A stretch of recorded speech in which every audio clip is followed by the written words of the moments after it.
ಜೈ ಶ್ರೀರಾಮ್.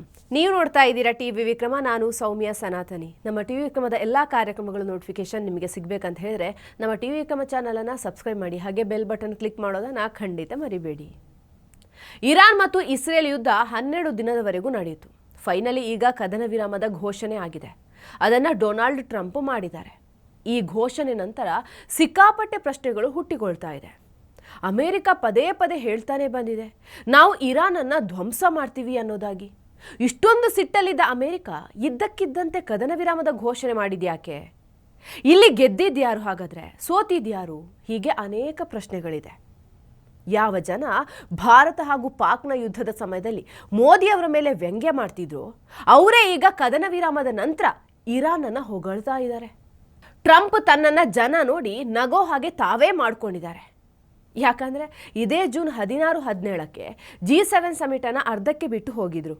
ಜೊತೆಗೆ 1 ವಾರದಲ್ಲಿ ಏನೋ ದೊಡ್ಡದಾಗಿ ಮಾಡ್ತೀವಿ ಅಂತ ಬೆದರಿಕೆ ಕೂಡ ಹಾಕಿದ್ರು. ಅದಾದ 2 ದಿನದಲ್ಲಿ ಇರಾನ್ ಮೇಲೆ ದಾಳಿಯನ್ನು ಮಾಡ್ತಾರೆ. ಇಲ್ಲಿ ಟ್ರಂಪ್ ಮಾತಿನ ಮೇಲೆ ಗಂಭೀರ ಚರ್ಚೆಗಳು ಶುರುವಾಗಿದೆ.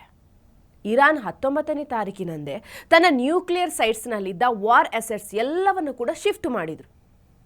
ಈಗ ಮೂಡೋ ಪ್ರಶ್ನೆ ಏನಂದರೆ, ಇರಾನ್ 19ನೇ ತಾರೀಕಿನಂದು ಇದೆಲ್ಲ ಮಾಡಿದ ಮೇಲೆ 20ನೇ ತಾರೀಕು ದಾಳಿ ಆಗುತ್ತೆ. ಅಮೆರಿಕ ಇರಾನ್ ಮೇಲೆ B-2 ಬಾಂಬರ್ಗಳಿಂದ ಈ ದಾಳಿಯನ್ನು ಮಾಡುತ್ತೆ. ಇಲ್ಲಿ ಇರಾನನ್ನು ಸೋಲಿಸೋದಕ್ಕೆ ಇಸ್ರೇಲ್ ಹಾಗೂ ಅಮೆರಿಕ ಎರಡೂ ಶಕ್ತಿಶಾಲಿ ದೇಶಗಳು ಸೇರ್ಕೊಂಡಿದ್ದು. ಆದರೂ ಇರಾನ್ ಹೆದರಲಿಲ್ಲ. ಇರಾನ್ ಕೊನೆಯ ಕ್ಷಣದವರೆಗೂ ಸೋಲನ್ನು ಒಪ್ಕೊಳ್ಳೋದಿಲ್ಲ. ರಿಯಲ್ ವಾರಿಯರ್ ಆಗಿ ಹೋರಾಡುತ್ತೆ. ಇಸ್ರೇಲ್ ಜೊತೆ ಯುದ್ಧದಲ್ಲಿ ಕೆಲ ಷರತ್ತುಗಳನ್ನು ಮಾಡಿಕೊಳ್ಳುತ್ತೆ. ಅದರ ನಂತರ ಈ ಕದನ ವಿರಾಮ ಮಾಡಿಕೊಂಡಿದೆ. ಇದು ಬಂದಿರುವಂಥ ವಿಷಯ. ಇರಾನ್ ಇಸ್ರೇಲ್ ಮುಂದೆ ದಾಳಿಯನ್ನು ನಿಲ್ಲಿಸಬೇಕು ಅನ್ನೋ ಬಹಳ ದೊಡ್ಡ ಷರತ್ತಿಟ್ಟಿತ್ತು. ಡೊನಾಲ್ಡ್ ಟ್ರಂಪ್ನ ಒಬ್ಬ ದೂತ ಇರಾನ್ ಜೊತೆ ಫೋನ್ನಲ್ಲಿ ಮಾತಾಡಿದ್ದ ಅನ್ನೋದು ವಿಷಯ. ಇದೇ ವಿಷಯವಾಗಿ ಜನ ಈಗ ನಗ್ತಾ ಇರೋದು. ಕದನ ವಿರಾಮದ ಅವಶ್ಯಕತೆ ಅಥವಾ ಅರ್ಜೆನ್ಸಿ ಇದ್ದಿದ್ದು ಈ ಇಬ್ಬರಿಗೂ ಅಲ್ಲ, ಅಮೇರಿಕಾಗೆ ಅಂತ. ಯಾಕಂದರೆ ಇರಾನ್ಗೆ ಫೋನ್ ಬಂದಿದ್ದು ವೈಟ್ ಹೌಸ್ನಿಂದ. ಕತಾರ್ನಲ್ಲಿರೋ ಅಮೆರಿಕ ಬೇಸ್ಗಳ ಮೇಲೆ ಇರಾನ್ ದಾಳಿಯನ್ನು ಮಾಡ್ತಾ ಇತ್ತು. ಅವರ ಏರ್ ಡಿಫೆನ್ಸ್ ಸಿಸ್ಟಮ್ ಆನ್ ಆಗಿತ್ತು. ಆದರೂ ಅನೇಕ ಮಿಸೈಲ್ಗಳು ಟಾರ್ಗೆಟನ್ನು ಹಿಟ್ ಮಾಡಿದ್ದು. ಎಲ್ಲದಕ್ಕಿಂತ ಜಾಸ್ತಿ ಒತ್ತಡ ಅಮೇರಿಕಾಗೆ ಆಗಿದ್ದು ಆಗಲೇ. ಇದಾದ ಮೇಲೆ ಕತಾರ್ ಅಮೇರಿಕದ ಮೇಲೆ ಒತ್ತಡ ಹೇರೋದಕ್ಕೆ ಶುರು ಮಾಡ್ತು. ಅದಕ್ಕಾಗಿ ಅಮೇರಿಕ ಕದನ ವಿರಾಮಕ್ಕೆ ಯೋಚನೆ ಮಾಡುತ್ತೆ. ಮೊದಲು ಅಮೇರಿಕ ಇರಾನ್ಗೆ ಕಾಲ್ ಮಾಡುತ್ತೆ. ಅದಾದಮೇಲೆ ಇರಾನ್ಗೆ ಕತಾರ್ನಿಂದ ಕೂಡ ಕಾಲ್ ಬರುತ್ತೆ. ಇದರ ಮಧ್ಯ ರಷ್ಯಾ ಮತ್ತು ಚೀನಾದ ಇನ್ವಾಲ್ವ್ಮೆಂಟ್ ಜಾಸ್ತಿ ಆಯಿತು.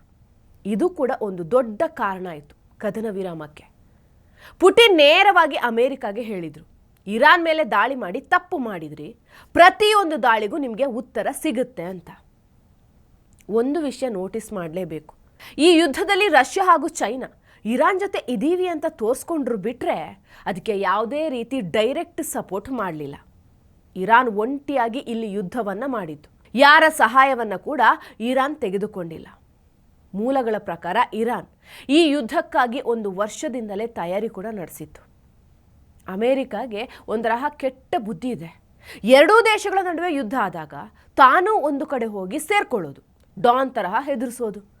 ಕದನ ವಿರಾಮದ 24 ಗಂಟೆಗಳ ಮುಂಚೆ ಇರಾನ್ನಲ್ಲಿ ಒಂದು ದೊಡ್ಡ ಮಾತುಕತೆ ನಡೆದಿತ್ತು. ಖಮೇನಿಯ ನಂತರ ಉತ್ತರಾಧಿಕಾರಿ ಯಾರು ಅಂತ. ಆಗ ಖಮೇನಿಯ ಮಗ ಉತ್ತರಾಧಿಕಾರಿ ಅಲ್ಲ ಅನ್ನೋ ಮಾತು ಬಂದಿತ್ತು. ಅಲ್ಲಿ 3 ಹೆಸರನ್ನು ಕೂಡ ಹೇಳಲಾಗಿತ್ತು. ಆದರೆ ಈಗ ಖಮೇನಿ ಜಿಂದಾಹೆ, ಅವರಿನ್ನೂ ಫಿಟ್ ಆಗಿದ್ದಾರೆ, ಇನ್ಯಾಕೆ ಬೇಕು ಬದಲಾವಣೆ? ಅಮೇರಿಕ ಈ ಯುದ್ಧದಿಂದ ಇರಾನ್ ಸರ್ಕಾರವನ್ನು ಬೀಳಿಸಬೇಕು ಅಂದ್ಕೊಂಡಿತ್ತು. ಆದರೆ ಈಗ ಖಮೇನಿಯನ್ನು ಅಲುಗಾಡಿಸೋದಕ್ಕೆ ಸಾಧ್ಯವೇ ಇಲ್ಲ. ಇನ್ನು ಅಧಿಕಾರವನ್ನು ಸ್ವಲ್ಪ ಕಡಿಮೆ ಮಾಡಬಹುದು ಅಷ್ಟೇ. ಈ ಯುದ್ಧವಾಗಿ ಆರ್ಥಿಕವಾಗಿ ಇಸ್ರೇಲ್ಗೆ ನಷ್ಟ ಆಗಿದೆ. ಸಾವಿನ ಲೆಕ್ಕಾಚಾರದಲ್ಲಿ ಇರಾನ್ಗೆ ಜಾಸ್ತಿ ನಷ್ಟ ಆಗಿದೆ. ಇದು ಇರಾನ್ ಹಾಗೂ ಇಸ್ರೇಲ್ ಯುದ್ಧದ ಫೈನಲ್ ರಿಪೋರ್ಟ್. ಟಿವಿ ವಿಕ್ರಮ, ದೇಶ ನಿಮ್ಮ ಕೈಯಲ್ಲಿ. ಈ ಕಾರ್ಯಕ್ರಮ ನಿಮಗೆ ಇಷ್ಟ ಆಗಿದ್ದಲ್ಲಿ ಲೈಕ್, ಶೇರ್ ಹಾಗೂ ಕಮೆಂಟ್ ಮಾಡಿ.